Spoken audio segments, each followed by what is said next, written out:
It was a quiet evening when Daniel, a 22-year-old university student, found himself sitting alone in his small room.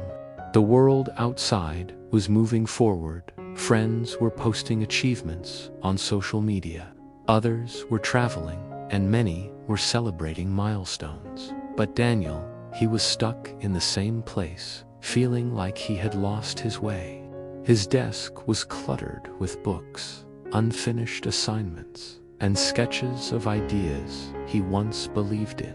He had dreams of becoming a writer, but self-doubt drowned his confidence.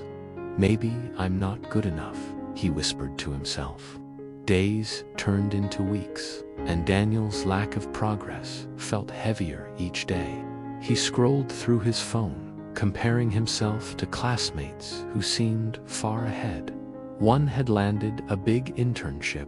Another had started a YouTube channel with thousands of followers. A close friend had even launched a startup. Each comparison was like a knife cutting into his heart. His inner voice kept saying, "You're behind, you're failing, you'll never catch up." But the truth was, Daniel wasn't lazy. He had passion, he had ideas, but he was trapped inside the invisible cage of self-doubt. One night, as the rain poured outside, Daniel sat at his desk, staring at a blank notebook.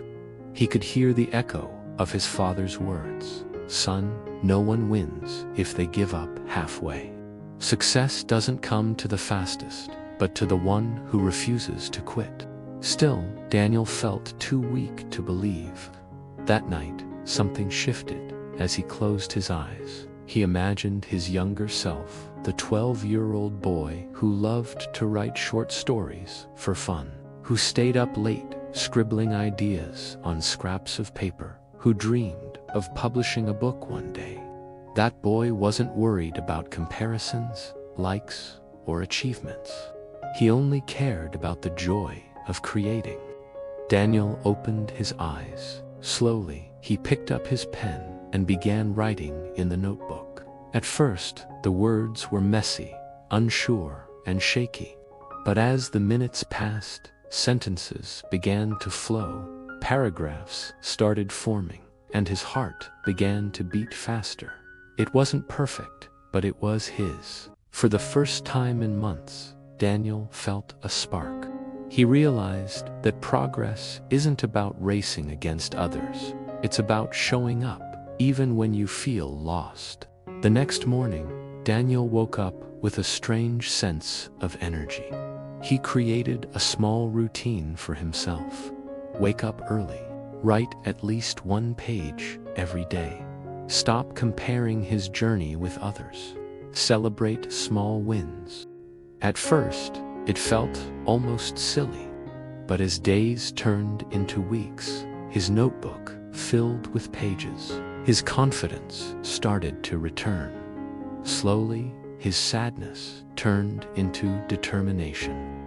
One day, he gathered the courage to share one of his stories online. To his surprise, people loved it.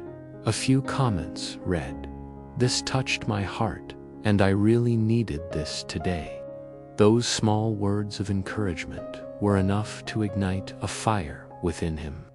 Daniel finally understood. Life isn't about becoming someone else. It's about becoming yourself. His journey was not supposed to match anyone else's. It was uniquely his. Months later, Daniel looked at his finished manuscript. He smiled. For the first time, he didn't just see a struggling boy. He saw a fighter, a creator, a dreamer who refused to quit. And in that moment, Daniel realized the truth.